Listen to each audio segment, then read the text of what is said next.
जय श्री राधे। मैं आचार्य प्रशांत कौशल आपके समक्ष पुनः उपस्थित हूँ। इससे पहले हमने लघु पाराशरी के 14वें श्लोक की व्याख्या की थी। आज हम लघु पाराशरी के 15वें श्लोक को समझेंगे, जिसमें दोष युक्त केंद्र त्रिकोणेशों के फल का निर्णय किया गया है। श्लोक है, केंद्र त्रिकोण नेतारौ दोषयुक्तावपि स्वयं संबंध मात्राद बलिनौ भवेताम योग कारकौ। पहले स्पष्ट कर दिया है कि यदि केंद्र व त्रिकोण के स्वामी किसी दोष से युक्त भी हों, किंतु परस्पर दोनों यदि संबंध बनाते हैं तो उनके योग फल में कोई कमी नहीं आती, फिर भी वो योग कारक ही होते हैं।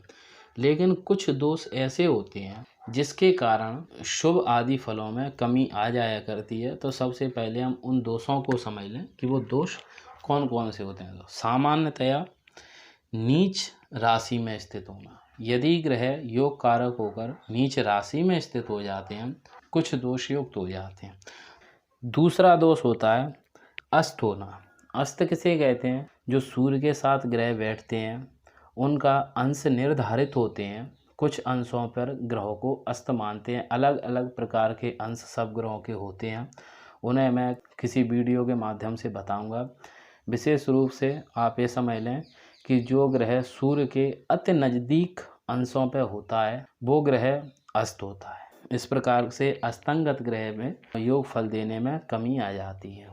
तो इस प्रकार एक दोष हुआ नीच, दूसरा दोष है अस्तंगत, तीसरा दोष है बताया गया है पाप कर्तरी। पाप कर्तरी योग उससे बोलते हैं जैसे कि यदि कोई ग्रह शुभ ग्रह या योग कारक ग्रह लग्न में स्थित है और एक साइड द्वादश भाव में पापी होकर शनि स्थित हो जाए और द्वितीय भाव में पापी होकर राहु स्थित हो जाए। दो पाप ग्रहों के मध्य में शुभ ग्रह का होना पाप कर्तरी योग कहलाता है। या इसके अलावा उदाहरण के तौर पर मैं बता रहा हूँ कि यदि शनि और राहु पापी हैं और कोई एक योग कारक ग्रह जो एक भाव में स्थित है, तो शनि हो 15 अंश पे, राहु हो 22 अंश पे और जो योग कारक ग्रह है वो इन दोनों के अंश के मध्य में स्थित हो। वो योग कारक ग्रह 18 अंश पे हो, 19 अंश पे हो, 20 अंश पे हो, इस प्रकार इन दोनों के मध्य में हो तो एक पापी ग्रह पीछे हो जाएंगे, एक पापी ग्रह आगे हो जाएंगे, तो मध्य में योग कारक ग्रह फंस जाते हैं, उसे बोलते हैं पाप कर्तरी योग। चौथा बताया है शत्रु राशि में हो। जैसे सूर्य शनि को शत्रु समझते हैं, तो सूर्य शनि की राशि में स्थित हो योग कारक होके, या फिर मंगल भी राहु शनि को शत्रु समझते हैं तो मंगल योग कारक होकर शनि की राशि में स्थित हो जाए। शत्रु नवांश में हो, जो नवांश कुंडली होती है उसमें शत्रु राशि में स्थित हो, ये भी एक दोष है। बाल यानी बचपन का, इसमें भी अंशों के आधार पर बाल एवं वृद्ध ग्रह होते हैं। तो ग्रह बाल हो या फिर ग्रह वृद्ध हो, पराजित हो। पराजित होना किसे बोलते हैं? यदि एक साथ में कुछ ग्रह बराबर अंशों में स्थित हैं, जो ग्रह सबसे पहले उस भाव को छोड़कर दूसरे भाव में प्रवेश कर जाता है, निकल जाता है, वो विजयी हो जाता है, एवं जो पीछे रह जाता है उसी भाव में रह जाता है वो ग्रह पराजित कहलाता है। तो इस प्रकार से ये कुछ दोष बताए गए हैं। इस स्थिति में वो योग कारक ग्रह होते हैं तो उनके शुभ फल में, योग फल में कमी आ जाया करती है। पाराशर जी ने कोई भावों के आधार पर दोष बताए हैं, जैसे तृष्णा आदि। तो हम सबसे पहले समझते हैं केंद्रेश के दोष। केंद्रेश ग्रह किस किस स्थिति में दोषयुक्त होते हैं? तो सबसे पहले तो शुभ ग्रह का होना। जैसे अभी हम देख रहे थे कर्क लग्न की कुंडली, तो कर्क लग्न की कुंडली में चतुर्थ भाव के स्वामी कौन होते हैं? शुक्र। तो शुक्र चतुर्थ भाव के स्वामी होकर दोषयुक्त हो गए। क्यों? क्योंकि शुभ ग्रह केंद्र का स्वामी होने से सम हो जाता है।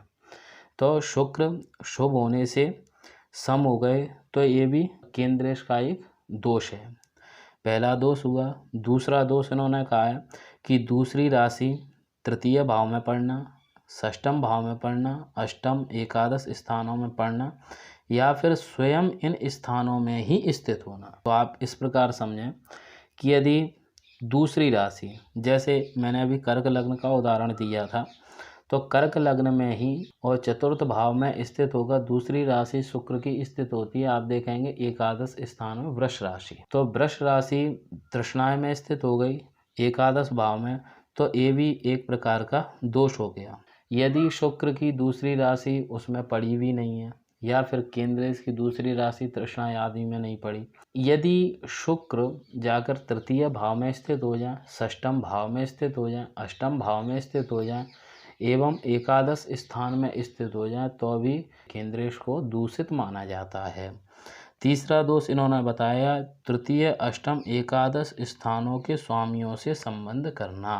केंद्र स्थान का स्वामी तृष्णा एवं अष्टम भाव के स्वामी से 4 प्रकार के संबंधों में से किसी भी प्रकार का संबंध करता है तो अभी वो दूषित हो जाता है। जैसे तृष्णा स्थान के स्वामी के साथ बैठ जाना तो सहावस्थान संबंध हो गया, दूषित हो जाएगा। इस दृष्टि संबंध रखना, एक दूसरे से यदि वो दृष्टि संबंध रखते हैं तो भी दूषित हो जाएंगे। एवं उनके साथ में क्षेत्र संबंध भी बनाते हैं तो भी दूषित माने जाएंगे।